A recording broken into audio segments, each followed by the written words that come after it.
My name is Wilf Dinnick. I like to say that I'm a recovering correspondent. So for many years, I was a journalist, a broadcast journalist, and worked for Al Jazeera, CNN, and ABC News, and got the luxury of traveling all over the world. Recently came back to Canada, and I work in media and communications, and I help people, companies, brands connect with their stakeholders, the people that matter most. And most recently, I've got together with a whole bunch of people, engineers, communicators, people in brands, CMOs, to build something called Get Fact. And the purpose of Get Fact is to make sure that Canadians have access to facts. You know, facts underpin everything. We need them to know how to invest our money, to buy things. And of course, it's how we relate to one another. And when we can't do that properly, or that's manipulated at scale, it's a huge problem. And of course, we get most of our news and information from the social platforms. They're mostly American. They're not regulated. And considering our fractured relationship now with the United States, it's a big problem for Canada. So what are facts? Facts are, the sun rises in the morning and it sets at night. There are certain things that are just facts. And it's our editorial background, and as being a former journalist, et cetera, that we know that you have to verify it. So that's what we're doing. We're creating the tools and the networks and using AI to allow Canadians, organizations, businesses to access facts at a time when we probably need them more than ever. Get Fact is a collective of people and organizations who have come together to create really what is, at its core, an AI-powered bot or platform. We call it Laura, after Laura Secord, of course, the hero of 1812. And at this point, it's open beta. It's available to everyone, getfact.ca. You can put a news URL, a link into Laura, and it unpacks it for you. So it's not the arbiter of truth. It's not telling you what's right or what's wrong. It's just unpacking it, saying, here's a fact. This needs a little more context. This is proven to be true. This is a fact here. We've verified this from several authoritative sources. Now, those sources that the AI pulls from are data sets that, as a person with editorial background and working with the engineers, we've been able to verify. So this isn't an opinion or someone's idea, that it's sourced from 3 or 4 credible places. And of course, organizations like the CBC or the BBC, they verify facts. They have to check it twice. And so what AI does and what Laura does is it does that multiple times to make sure that those facts are available, that verified information. So again, it gives you back, once you put in that news URL, it gives you back all of that context for you to make better decisions, or at least be better informed. And again, it's not saying something is wrong or it's right. It's just giving you that more context. That's something we're really lacking today. I think as we move away from query-based search, and where you're starting to use AI, what you're seeing is a couple of things. One is those big AI organizations, they're all racing to dominate, right? So they're the big shopping mall, and then everyone's going to create little agents, little boutique stores. So what we're seeing as they race, verification, quality control, it's not necessarily there. And for a small country like Canada, which is pretty unique, we need that. We need that differentiation when we're searching. What does it mean to be a Canadian? I mean, we spell things differently. We have a different setup than the United States and to other countries. And so we want to make sure that when we're searching, it reflects the truth or the facts that are about Canada. What we're trying to do is take that information, be that little agent, that small boutique store around facts. So you can pull in the data out there, and then we're going to help verify it from a Canadian perspective. And so what we're really looking for is to be that agent, to be that boutique in this big market, to help Canadians and businesses, organizations to be able to access those facts. So I think what we're really also facing is you're seeing, especially lately, a lot of these AI companies or the large language models really trying to appease the user, pleasing them, giving them what they want. And what we're trying to do is saying, okay, there's certain things that are true or factual, and there's certain things that are not. And whether you like it or not, these are the facts, and that's what we're putting out, and that's the goal of Laura in this first iteration. So when we look at our use case, we're starting to see trends. And of course, our dashboard internally can see a lot of things, what people are searching, where the most misinformation, disinformation lies, how often, and who's the source of it. It's really, really powerful.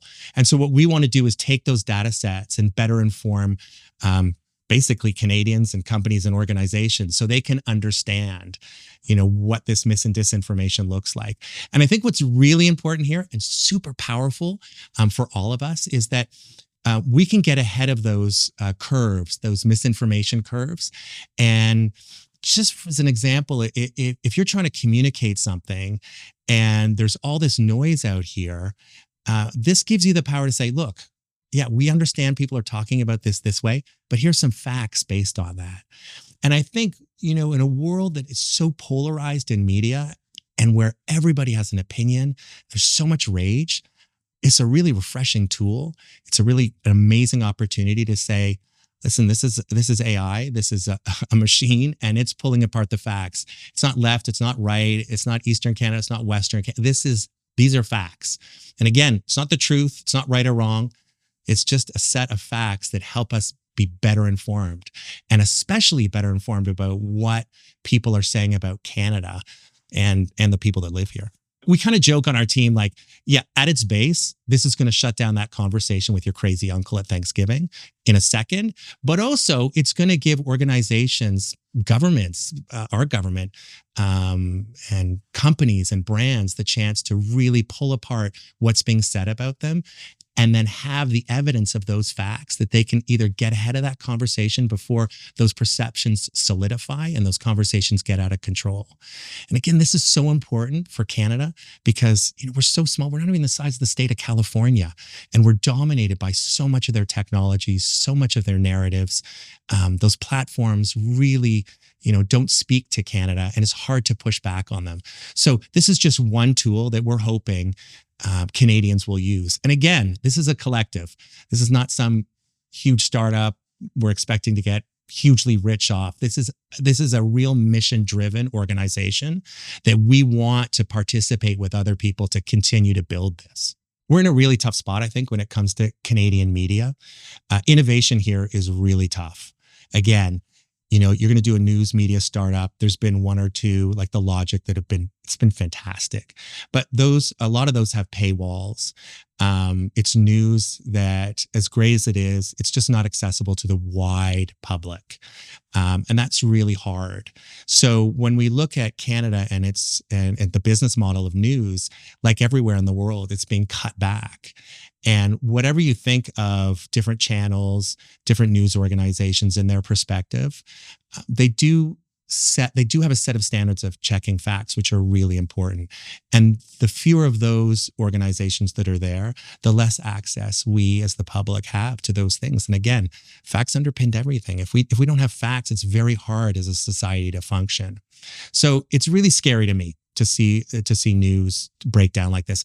And again, it's the business model. Obviously, disintermediation and disruption have killed the news business, and there's no solution in sight. So that's really, really scary and upsetting.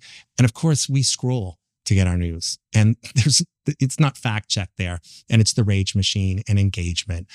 As a national identity, for news, we've got some great channels out there, but obviously a lot of them are shrinking. They're getting smaller. We have the CBC. There's some issues there, and it's got to be solved. Of course, I don't have the answer, but I really, really think that we as Canadians do need multiple sources of factual information from different news brands. And unfortunately, it's just shrinking year after year. So it's really frightening to me. We underestimate the ability for consumers, stakeholders, to smell a rat, to see a lie, to see fake, to smell BS. So on one level, it's actually not that complicated. If you are a brand or an organization and you are really transparent and really honest, you are well ahead of the game. And you got to keep communicating and over communicating. I can't stress that more. As the tools evolve and different ways for people to see the verification of the brand's authenticity, I don't know that really would do much or help. I hope it does. I think, again, it comes back to really being honest. And, I think this is where social media is really dangerous, because you can hide behind things and you can create enragement. When you're a leader of a brand or an organization and you're communicating eye to eye and you're being honest, people see that. Like, you kind of can't lie about it. And you get caught out once doing that, you're done. You evaporate the brand value. So again, I mean, it's why I love what I do, because I think connecting with people, having those leaders and organizations communicate clearly and honestly is just so powerful. So when I look at Startwell, I mean, this is a perfect example of where things are going, and I think in the right direction, because it offers organizations, companies, leaders, to be able to communicate with their stakeholders. And there's just so much noise out there. The idea that you're going to go viral, or that somehow a piece of content is going to reach brand new audiences in a second, it's just not going to happen. SEO is dying. I mean, we know the way it's all heading. What matters is, are you connecting consistently, authentically? I hate that word sometimes, but in a real, honest way with your stakeholders. And when you're doing that consistently, you become trusted because you're telling the truth and you're speaking to a stakeholder who's interested in what you have to say or the services that you're offering. And you're offering them new information, new insights, and you're being real about it and truthful.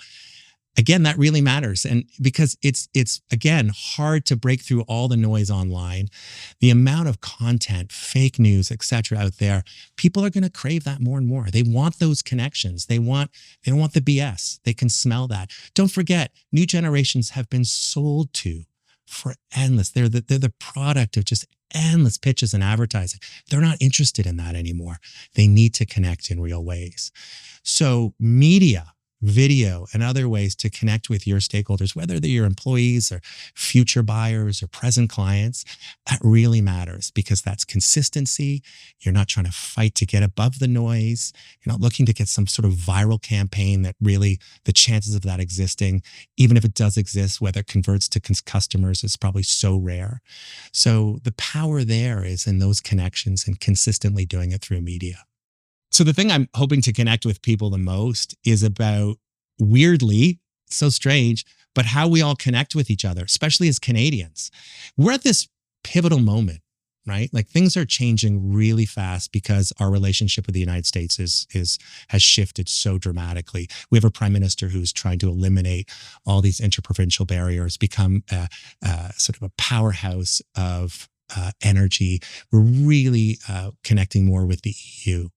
So that means that we can't rely on the States as much as we have in the past.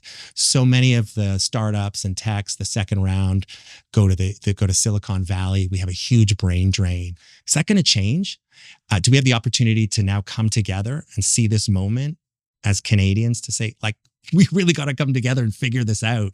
And so, what do I want to talk about? I want to talk about how we connect with each other. I think the thing I'm most proud of at Get Fact is that when a bunch of us all started talking, we said, let's do something very un-Canadian. Okay. Let's not ask for permission. Let's not take a deck and say, what if? Let's just do it. And I know a lot of people bootstrap, but we had like 150 volunteers giving now 4 months of their time and services to build this thing. There's no promise of a return on investment for the vast majority of them. And yet it's very un-Canadian. We just went and did it. And I'm just hoping there'll be more of that spirit. And that's what I'd like to talk about. I'd like to talk about how we connect, how we can make this happen beyond just commenting on LinkedIn. Really, our relationships, if we're honest, in Canada have been north and south. I mean, Vancouver has so much more relations to Seattle than it does to Halifax to Boston, et cetera, Toronto to New York.